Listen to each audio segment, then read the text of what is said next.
ਵਾਹਿਗੁਰੂ ਜੀ ਕਾ ਖਾਲਸਾ ਵਾਹਿਗੁਰੂ ਜੀ ਕੀ ਫਤਿਹ। ਕਬੀਰਾ ਤੁਹੀਂ ਕਬੀਰ ਤੂੰ, ਤੇਰੋ ਨਾਉ ਕਬੀਰ। ਇਸ ਮਨੁੱਖਾ ਜਨਮ ਦਾ ਅਸਲ ਮਨੋਰਥ ਪਰਮਾਤਮਾ ਦੇ ਨਾਮ ਦੀ ਪ੍ਰਾਪਤੀ ਹੈ। ਇਸ ਦੀ ਖਾਤਰ ਇਹ ਜ਼ਰੂਰੀ ਹੈ ਕਿ ਪਰਮਾਤਮਾ ਦਾ ਸਿਮਰਨ ਕੀਤਾ ਜਾਏ, ਪ੍ਰਭੂ ਦੇ ਗੁਣ ਗਾਏ ਜਾਣ। ਸੋ ਹੇ ਕਬੀਰ, ਸਦਾ ਇਉਂ ਆਖ, ਹੇ ਪ੍ਰਭੂ ਤੂੰ ਹੀ ਸਭ ਤੋਂ ਵੱਡਾ ਹੈ, ਤੇਰਾ ਨਾਮ ਹੀ ਸਭ ਤੋਂ ਵੱਡਾ ਹੈ। ਰਾਮ ਰਤਨ ਤਬ ਪਾਈਐ, ਜੋ ਪਹਿਲੇ ਤਜੈ ਸਰੀਰ।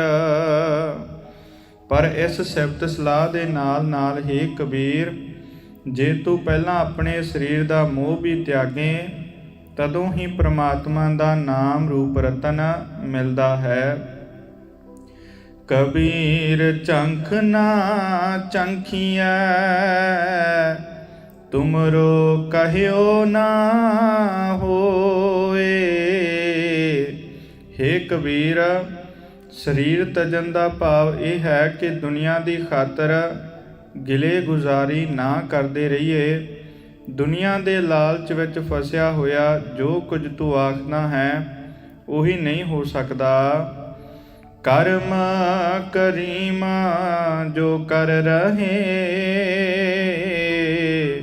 ਮੇਟ ਨਾ ਸਕੈ ਕੋਈ। ਸਿਫਤ ਸਲਾਹ ਕਰਨ ਦੇ ਨਾਲ ਨਾਲ ਇਹ ਵੀ ਯਕੀਨ ਰੱਖ ਕਿ ਬਖਸ਼ਿਸ਼ ਕਰਨ ਵਾਲੇ ਪ੍ਰਭੂ ਜੀ ਜੋ ਬਖਸ਼ਿਸ਼ਾਂ ਜੀਵਾਂ ਉੱਤੇ ਕਰਦੇ ਹਨ, ਉਹਨਾਂ ਨੂੰ ਕੋਈ ਹੋਰ ਜੀਵ ਵਧਾ ਘਟਾ ਨਹੀਂ ਸਕਦਾ।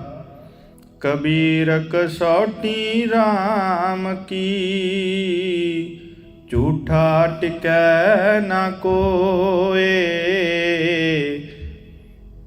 ਹੇ ਕਬੀਰ, ਜੋ ਮਨੁੱਖ ਦੁਨੀਆ ਨਾਲ ਮੋਹ ਕਰਨ ਵਾਲਾ ਹੈ, ਉਹ ਉਸ ਕਸੌਟੀ ਉੱਤੇ ਖਰਾ ਸਾਬਤ ਨਹੀਂ ਹੁੰਦਾ, ਜਿਸ ਦੀ ਰਾਹੀਂ ਮਨੁੱਖ ਦੀ ਪ੍ਰਭੂ ਨਾਲ ਸੱਚੀ ਪ੍ਰੀਤ ਪਰਖੀ ਜਾਂਦੀ ਹੈ। ਰਾਮ ਕਸੌਟੀ ਸੋ ਸਹੈ, ਜੋ ਮਰ ਜੀਵਾ ਹੋਏ। ਪ੍ਰਭੂ ਨਾਲ ਪ੍ਰੀਤ ਦੀ ਪਰਖ ਵਿੱਚ ਉਹੀ ਮਨੁੱਖ ਪੂਰਾ ਉਤਰਦਾ ਹੈ ਜੋ ਦੁਨੀਆ ਦੇ ਮੋਹ ਵੱਲੋਂ ਮਰ ਕੇ ਦੀਨ ਦੇ ਪਿਆਰ ਵਿੱਚ ਜਿਉਂ ਪਿਆ ਹੈ। ਕਬੀਰ ਉਜਲ ਪਹਿਰੈ ਕਪਰੇ, ਪਾਨ ਸੁਪਾਰੀ ਖਾਹੇ। ਹੇ ਕਬੀਰ, ਨਿਰੀ ਦੁਨੀਆ ਦੇ ਵਪਾਰੀ ਬੰਦੇ ਆਪਣੇ ਆਪ ਦੀ ਸ਼ੂਕਾ ਸ਼ਾਕੀ ਵਾਸਤੇ ਵਧੀਆ ਕੱਪੜੇ ਪਾਉਂਦੇ ਹਨ ਤੇ ਪਾਨ ਸੁਪਾਰੀਆਂ ਖਾਂਦੇ ਹਨ।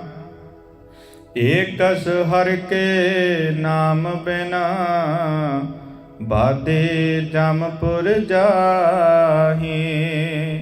ਪਰ ਸਰੀਰ ਨੂੰ ਸਜਾਈ ਰੱਖਣ ਦੇ ਮੋਹ ਨਾਲ ਬੱਝੇ ਹੋਏ ਉਹ ਬੰਦੇ ਮੌਤ ਆਦਿਕ ਦੇ ਸਹਿਮ ਵਿੱਚ ਟਿਕੇ ਰਹਿੰਦੇ ਹਨ, ਕਿਉਂਕਿ ਉਹ ਪ੍ਰਮਾਤਮਾ ਦੇ ਨਾਮ ਤੋਂ ਵਾਂਝੇ ਰਹਿੰਦੇ ਹਨ। ਦੀਨ ਵਿਸਾਰ ਕੇ ਦੁਨੀ ਦਾ ਮੋਹ ਹਰ ਹਾਲਤ ਵਿੱਚ ਦੁਖਦਾਈ ਹੈ। ਕਬੀਰ ਬੇੜਾ ਜਰਜਰਾ, ਫੂਟੇ ਛੇਕ ਹਜ਼ਾਰ। ਹੇ ਕਬੀਰ, ਜੇ ਇੱਕ ਬਹੁਤ ਹੀ ਪੁਰਾਣਾ ਜਹਾਜ਼ ਹੋਵੇ ਜਿਸ ਵਿੱਚ ਹਜ਼ਾਰਾਂ ਹੀ ਛੇਕ ਫੁੱਟ ਪਏ ਹੋਣ, ਹਰੂਏ ਹਰੂਏ ਤਿਰ ਗਏ, ਡੂਬੇ ਜਿਨ ਸਿਰ ਪਾਰ। ਉਹ ਆਖਰ ਸਮੁੰਦਰ ਵਿੱਚ ਹੀ ਡੁੱਬ ਹੀ ਜਾਂਦਾ ਹੈ। ਇਸ ਜਹਾਜ਼ ਦੇ ਮੁਸਾਫਰਾਂ ਵਿੱਚੋਂ ਸਿਰਫ ਉਹੀ ਬੰਦੇ ਤਰ ਕੇ ਪਾਰ ਲੰਘ ਜਾਂਦੇ ਹਨ ਜਿਨ੍ਹਾਂ ਨੇ ਕੋਈ ਭਾਰ ਨਹੀਂ ਚੁੱਕਿਆ ਹੁੰਦਾ। ਪਰ ਜਿਨ੍ਹਾਂ ਦੇ ਸਿਰਾਂ ਉੱਤੇ ਭਾਰ ਹੁੰਦਾ ਹੈ, ਉਹ ਭਾਰ ਹੇਠ ਦੱਬ ਕੇ ਡੁੱਬ ਜਾਂਦੇ ਹਨ। ਕਬੀਰ ਹਾਟ ਜਰੇ ਜਿਉਂ ਲਾਕਰੀ, ਕੇਸ ਜਰੇ ਜਿਉਂ ਕਾਸ।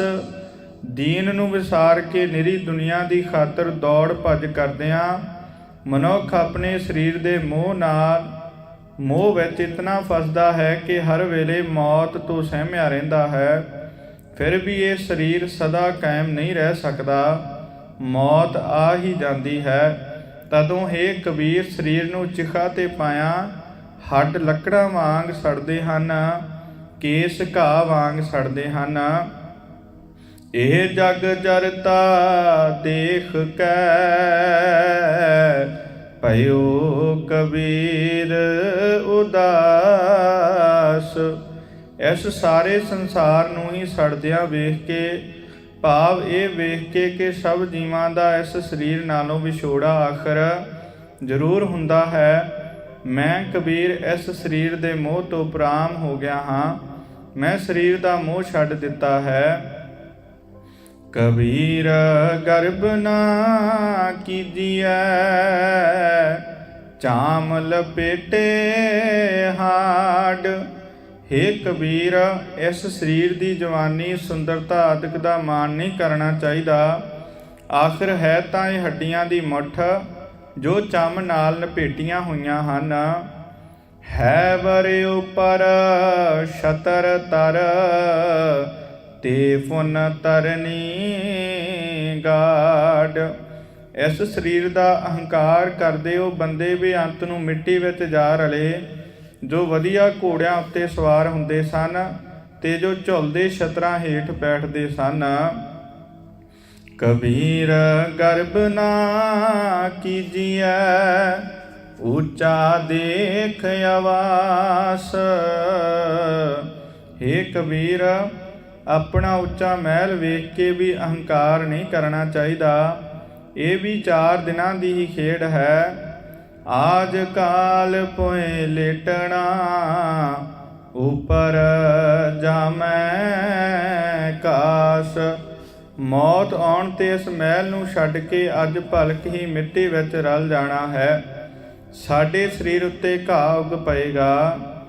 ਕਬੀਰ ਗਰਭ ਨਾ ਕੀਜੀਐ, ਰੰਕ ਨਾ ਹਸੀਐ ਕੋਏ। ਹੇ ਕਬੀਰ, ਜੇ ਤੂੰ ਧਨਵਾਨ ਹੈ ਤਾਂ ਇਸ ਧਨ ਪਦਾਰਥ ਦਾ ਵੀ ਮਾਣ ਨਾ ਕਰੀ, ਨਾ ਕਿਸੇ ਕੰਗਾਲ ਨੂੰ ਵੇਖ ਕੇ ਠੱਠਾ ਮਖੌਲ ਕਰੀ। ਅਜੋ ਸੁਨਾਓ ਸਮੁੰਦਰ ਮੈਂ, ਕਿਆ ਜਾਨੋ ਕਿਆ ਹੋਏ। ਤੇਰੀ ਆਪਣੀ ਜੀਵਨ ਬੇੜੀ ਅਜੇ ਸਮੁੰਦਰ ਵਿੱਚ ਹੈ, ਪਤਾ ਨਹੀਂ ਕੀ ਹੋ ਜਾਏ। ਇਹ ਧਨ ਪਦਾਰਥ ਹੱਥੋਂ ਜਾਂਦਿਆਂ ਚਿਰ ਨਹੀਂ ਲੱਗਦਾ। ਕਬੀਰ ਗਰਭ ਨਾ ਕੀਜੀਐ, ਦੇਹੀ ਦੇਖ ਸੁਰੰਗ। ਹੇ ਕਬੀਰ, ਇਸ ਸੋਹਣੇ ਰੰਗ ਵਾਲੇ ਸਰੀਰ ਨੂੰ ਵੇਖ ਕੇ ਵੀ ਅਹੰਕਾਰ ਨਾ ਕਰੀਏ। ਆਜ ਕਾਲ ਤਜ ਜਾਹੋਗੇ, ਜਿਉ ਕਾਂਚੁਰੀ ਪੋਯੰਗ। ਇਹ ਸਰੀਰ ਵੀ ਥੋੜੇ ਦਿਨਾਂ ਵਿੱਚ ਹੀ ਛੱਡ ਜਾਓਗੇ, ਜਿਵੇਂ ਸੱਪ ਕੁੰਜ ਲਾ ਦਿੰਦਾ ਹੈ। ਜਿੰਦ ਤੇ ਸਰੀਰ ਦਾ ਵੀ ਪੱਕਾ ਸਦਾ ਨਿਭਵਾਂ ਸਾਥ ਨਹੀਂ ਹੈ। ਕਬੀਰ ਲੂਟਣਾ ਹੈ ਤਾਂ ਲੂਟ ਲੈ, ਰਾਮ ਨਾਮ ਹੈ ਲੂਟ। ਹੇ ਕਬੀਰ, ਦੁਨੀਆ ਦੀ ਖਾਤਰ ਕੀ ਭਟਕ ਰਿਹਾ ਹੈ, ਵੇਖ। ਪਰਮਾਤਮਾ ਦਾ ਨਾਮ ਦਬਾ ਦਬ ਵੰਡਿਆ ਜਾ ਰਿਹਾ ਹੈ। ਜੇ ਇਕੱਠਾ ਕਰਨਾ ਹੈ ਤਾਂ ਇਹ ਨਾਮ ਧਨ ਇਕੱਠਾ ਕਰ, ਫਿਰ ਪਾਸ਼ੈ ਪਛਤਾਹੋਂਗੇ, ਪ੍ਰਾਣ ਜਾਹੇਂਗੇ ਛੂਟ। ਜਦੋਂ ਜਿੰਦ ਸਰੀਰ ਵਿੱਚੋਂ ਨਿਕਲ ਗਈ, ਸਮਾਂ ਵਿਆਹ ਜਾਣ ਤੇ ਅਫਸੋਸ ਕਰਨਾ ਪਏਗਾ। ਕਬੀਰ ਐਸਾ ਕੋਈ ਨਾ ਜਨਮਿਓ, ਆਪਣੇ ਕਰ ਲਾਵੈ ਆਗ। ਪਰ ਨਾਮ ਧਨ ਇਕੱਠਾ ਕਰਨ ਲਈ ਜ਼ਰੂਰੀ ਹੈ ਕਿ ਮਨੁੱਖ ਆਪਣਤ ਨੂੰ ਪਹਿਲਾਂ ਖਤਮ ਕਰੇ। ਤੇ ਹੇ ਕਬੀਰ, ਜਗਤ ਵਿੱਚ ਅਜਿਹਾ ਕੋਈ ਵਿਰਲਾ ਹੀ ਮਿਲਦਾ ਹੈ ਜੋ ਆਪਣੇ ਸਰੀਰਕ ਮੋਹ ਨੂੰ ਸਾੜਦਾ ਹੈ। ਪੰਚੋ ਲੜਕਾ ਜਾਰ ਕੈ, ਰਹਿ ਰਾਮ ਲਿਵ ਲਾਗ। ਤੇ ਕਾਮਾਦਿਕ ਮਾਇਆ ਦੇ ਪੰਜਾਂ ਹੀ ਪੁੱਤਰਾਂ ਨੂੰ ਸਾੜ ਕੇ ਪਰਮਾਤਮਾ ਦੀ ਯਾਦ ਵਿੱਚ ਸੁਰਤ ਜੋੜੀ ਰੱਖਦਾ ਹੈ। ਕੋ ਹੈ ਲੜਕਾ ਵੇਚਈ, ਲੜਕੀ ਵੇਚੈ ਕੋਇ। ਕੋਈ ਵਿਰਲਾ ਹੀ ਹੁੰਦਾ ਹੈ ਜੋ ਪ੍ਰਮਾਤਮਾ ਨਾਲ ਉਸ ਦੇ ਨਾਮ ਦਾ ਵਣਜ ਕਰਦਾ ਹੈ, ਜੋ ਨਾਮ ਧਨ ਖਰੀਦਣ ਲਈ ਕਾਮਾਦਿਕ ਮਾਇਆ ਦੇ 5 ਪੁੱਤਰ ਅਤੇ ਆਸਾ, ਤ੍ਰਿਸ਼ਨਾ, ਈਰਖਾ ਆਦਿਕ ਧੀਆਂ ਵੱਟੇ ਵਿੱਚ ਦਿੰਦਾ ਹੈ। ਸਾਂਝਾ ਕਰੈ ਕਬੀਰ ਸਿਉ, ਹਰ ਸੰਗ ਬਣਜ ਕਰੇ। ਕਬੀਰ ਚਾਹੁੰਦਾ ਹੈ ਕਿ ਅਜਿਹਾ ਮਨੁੱਖ ਇਸ ਵਪਾਰ ਵਿੱਚ ਮੇਰੇ ਨਾਲ ਵੀ ਸਤਸੰਗ ਦੀ ਸਾਂਝ ਬਣਾਏ। ਕਬੀਰ ਇਹ ਚੇਤਾਵਨੀ, ਮਤ ਸਹਿਸਾ ਰਹਿ ਜਾਏ। ਹੇ ਕਬੀਰ, ਮੈਂ ਤੈਨੂੰ ਚੇਤਾ ਕਰਾਉਂਦਾ ਹਾਂ, ਮਤਾ ਫਿਰ ਗੁੰਮਰ ਰਹਿ ਜਾਏ। ਪਾਸ਼ੈ ਭੋਗ ਜੋ ਭੋਗਵੇ, ਤਿਨ ਕੋ ਗੁੜ ਲੈ ਖਾਹੇ। ਜੋ ਭੋਗ ਹੁਣ ਤਾਈਂ ਤੂੰ ਭੋਗੇ ਹਨ, ਮਤਾ ਸਮਝੇ ਕਿ ਤੂੰ ਬੜੀਆਂ ਮੌਜਾਂ ਮਾਣ ਲਈਆਂ ਹਨ। ਅਸਲ ਵਿੱਚ ਇਹਨਾਂ ਦੀ ਪਾਇਆ ਇਤਨੀ ਕੋ ਹੈ ਜਿਵੇਂ ਕਿਸੇ ਹੱਟੀ ਤੋਂ ਸੌਦਾ ਲੈ ਕੇ ਝੂੰਗੇ ਵਜੋਂ ਰਤਾ ਕੁ ਗੁੜ ਲੈ ਕੇ ਖਾ ਲਏ। ਕਬੀਰ ਮੈਂ ਜਾਣਿਓ ਪੜਬੋ ਪਲੋ, ਪੜਬੇ ਸਿਉ ਪਲ ਜੋਗ।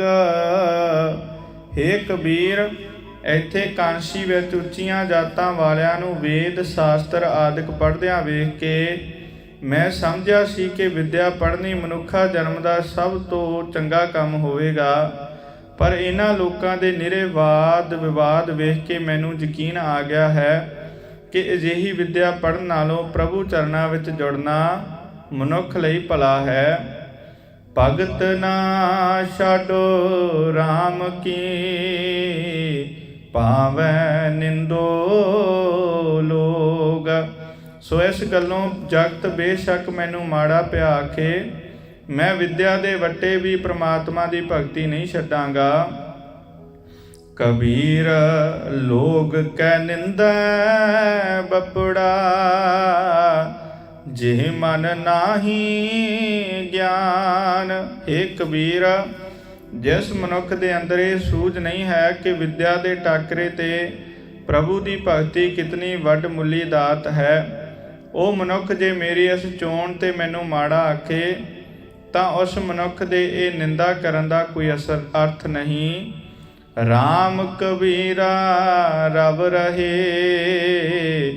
ਅਵਰ ਤਜੇ ਸਭ ਕਾਮ। ਸੋ ਕਬੀਰ ਅਜਿਹੇ ਬੰਦਿਆਂ ਦੀ ਇਸ ਦੰਦ ਕਥਾ ਦੀ ਪ੍ਰਵਾਹ ਨਹੀਂ ਕਰਦਾ ਤੇ ਪ੍ਰਮਾਤਮਾ ਦਾ ਸਿਮਰਨ ਕਰ ਰਿਹਾ ਹੈ ਅਤੇ ਹੋਰ ਸਾਰੇ ਕੰਮਾਂ ਦੇ ਮੋਹ ਦਾ ਤਿਆਗ ਕਰ ਰਿਹਾ ਹੈ। ਕਬੀਰ ਪਰਦੇਸੀ ਕੈ ਕਾਗਰੈ, ਚੌਦਿਸ ਲਾਗੀ ਆਗ। ਇਸ ਪਰਦੇਸੀ ਜੀਵ ਦੇ ਗਿਆਨ ਇੰਦਰੀਆਂ ਨੂੰ ਹਰ ਪਾਸੇ ਵੱਲੋਂ ਵਿਕਾਰਾਂ ਦੀ ਅੱਗ ਲੱਗੀ ਹੋਈ ਹੈ। ਖਿੰਥਾ ਜਲ ਕੋਇਲਾ ਪਈ, ਤਾਗੇ ਆਂਚ ਨਾ ਲਾਗ। ਜੋ ਪਰਦੇਸੀ ਜੋਗੀ ਬੇਪਰਵਾਹ ਹੋ ਕੇ ਇਸ ਅੱਗ ਦਾ ਨਿੱਘ ਮਾਣਦਾ ਰਿਹਾ, ਉਸ ਦੀ ਸਰੀਰ ਗੋਦੜੀ ਵਿਕਾਰਾਂ ਦੀ ਅੱਗ ਵਿੱਚ ਸੜ ਕੇ ਕੋਲੇ ਹੋ ਗਈ। ਪਰ ਜਿਸ ਪਰਦੇਸੀ ਜੋਗੀ ਨੇ ਇਸ ਗੋਦੜੀ ਦੇ ਧਾਗੇ ਦਾ ਇਸ ਸਰੀਰ ਵਿੱਚ ਵਸਦੀ ਜਿੰਦ ਦਾ ਖਿਆਲ ਰੱਖਿਆ ਤੇ ਵਿਕਾਰ ਅਗਨੀ ਦੇ ਨਿੱਘ ਦਾ ਸਵਾਦ ਮਾਨਣ ਤੋਂ ਸੰਕੋਚ ਕਰੀ ਰੱਖਿਆ, ਉਸ ਦੀ ਆਤਮਾ ਨੂੰ ਇਹਨਾਂ ਵਿਕਾਰਾਂ ਦੀ ਅੱਗ ਦਾ ਸੇਕ ਵੀ ਨਾ ਲੱਗਾ। ਭਾਵ ਉਹ ਇਸ ਬਲਦੀ ਅੱਗ ਵਿੱਚੋਂ ਬਚ ਗਿਆ। ਕਬੀਰ ਖਿੰਥਾ ਜਲ ਕੋਇਲਾ ਪਈ, ਖਾਪਰ ਫੂਟ ਮਫੂਟ। ਹੇ ਕਬੀਰ, ਵਿਕਾਰਾਂ ਦੀ ਅੱਗ ਵਿੱਚ ਪੈ ਕੇ ਜਿਸ ਬਦਨਸੀਬ ਜੀਵ ਜੋਗੀ ਦੀ ਸਰੀਰ ਗੋਦੜੀ ਸੜ ਕੇ ਕੋਲਾ ਹੋ ਗਈ ਤੇ ਜਿਸ ਦਾ ਮਨ ਖੱਪਰ ਦਰ ਦਰ ਤੋਂ ਵਾਸਨਾ ਦੀ ਪਿੱਛਾ ਹੀ ਇਕੱਠੀ ਕਰਦਾ ਰਿਹਾ, ਜੋਗੇ ਬਪੜਾ ਖੇਲਿਓ, ਆਸਣ ਰਹੀ ਬਿਪੂਤ।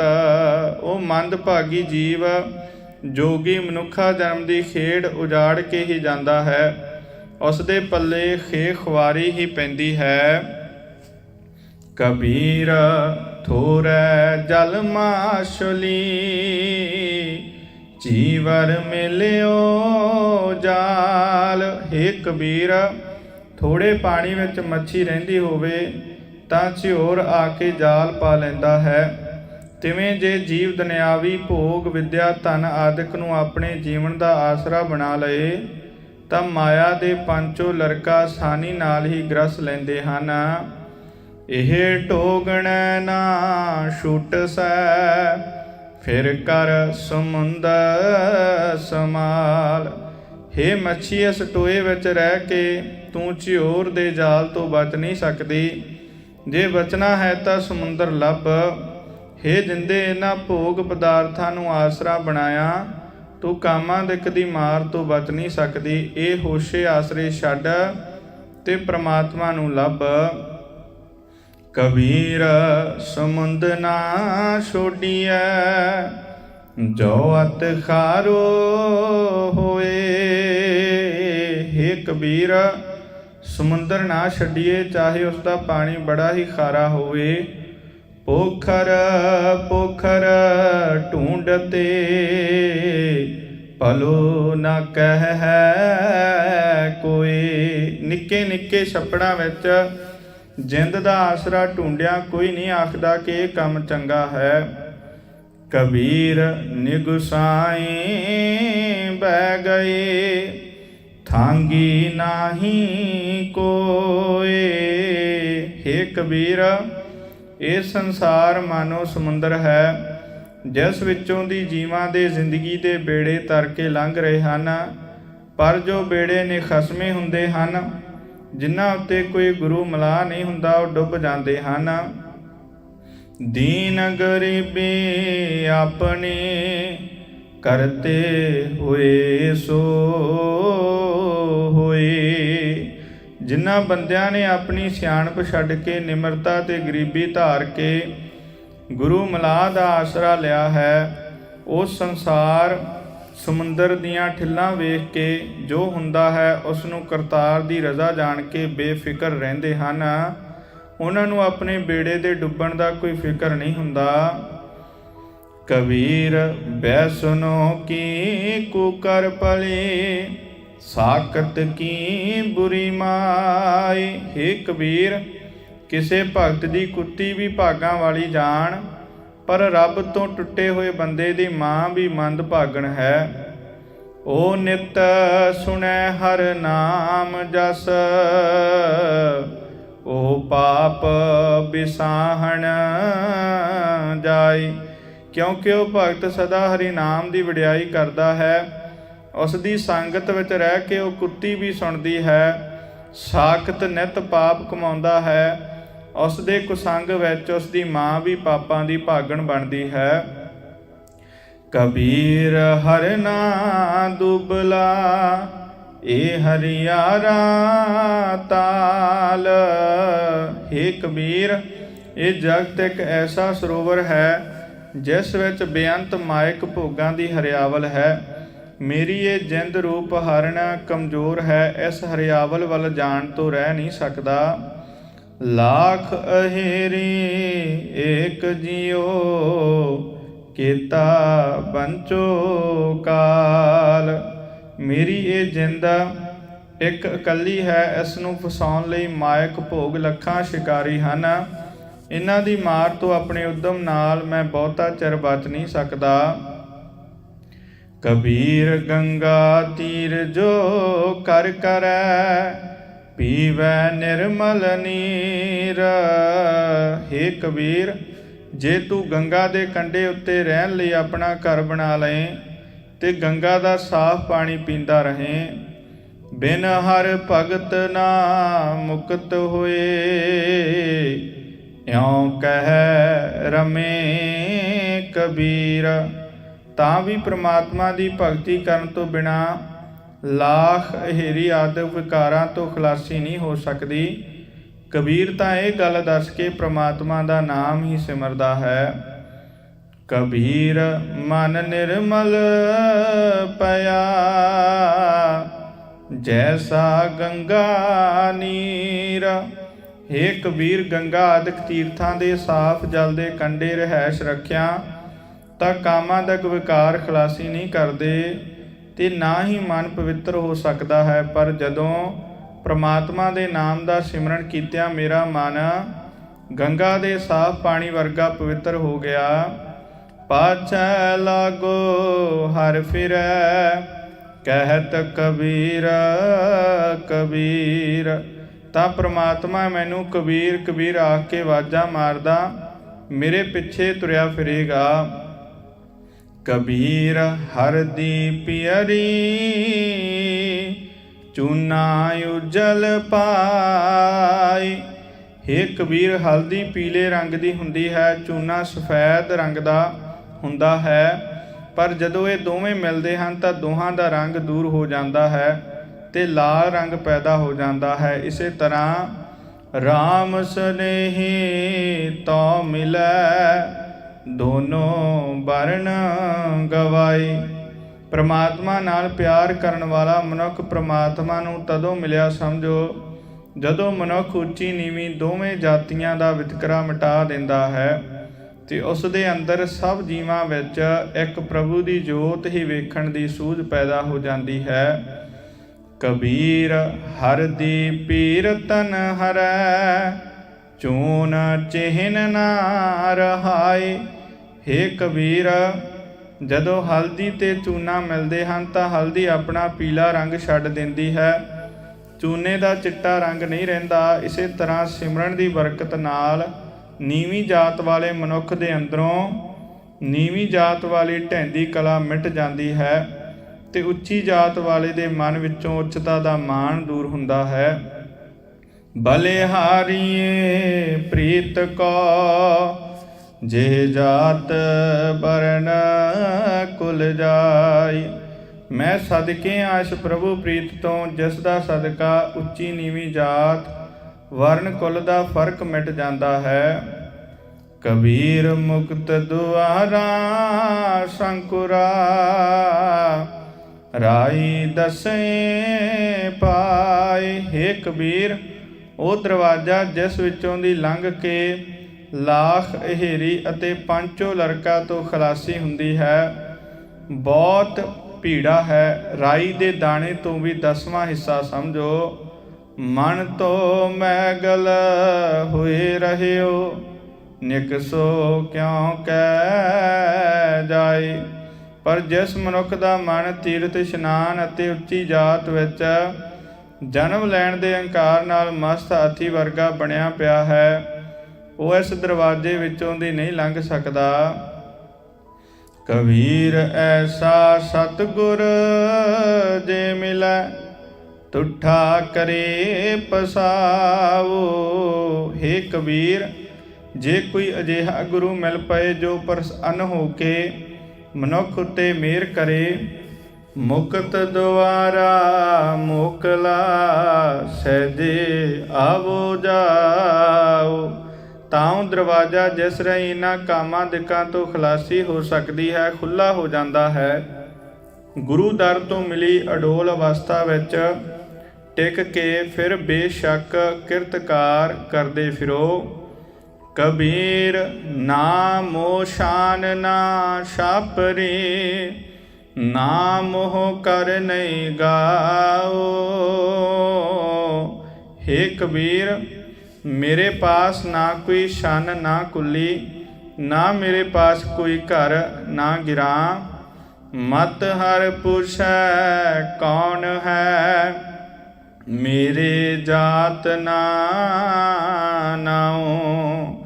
ਜਿਵੇਂ ਮੇਰੇ ਮਨ ਵਿੱਚ ਜਾਤ ਦਾ ਕੋਈ ਵਿਤਕਰਾ ਨਹੀਂ, ਤਿਵੇਂ ਮਲਕੀਅਤ ਦੇ ਨਾਮਣੇ ਦੀ ਕੋਈ ਚਾਹ ਨਹੀਂ। ਜੇ ਜਾਤ ਅਭਿਮਾਨ ਤੇ ਮਾਇਆ ਦੀ ਮਮਤਾ ਛੱਡ ਦਈਏ ਤਾਂ ਸ਼ਾਇਦ ਪ੍ਰਮਾਤਮਾ ਸਾਡੀ ਬਾਤ ਪੁੱਛ ਲਏ। ਕਬੀਰ ਨਾ ਮੋਹਿ ਸ਼ਾਨ ਨਾ ਛਾਪਰੀ, ਨਾ ਮੋਹ ਕਰ ਨਹੀਂ ਗਾਉ। ਮਤ ਹਰ ਪੁਛੈ ਕੌਣ ਹੈ, ਮੇਰੇ ਜਾਤ ਨਾ ਨਾਉ। ਵਾਹਿਗੁਰੂ ਜੀ ਕਾ ਖਾਲਸਾ, ਵਾਹਿਗੁਰੂ ਜੀ ਕੀ ਫਤਿਹ।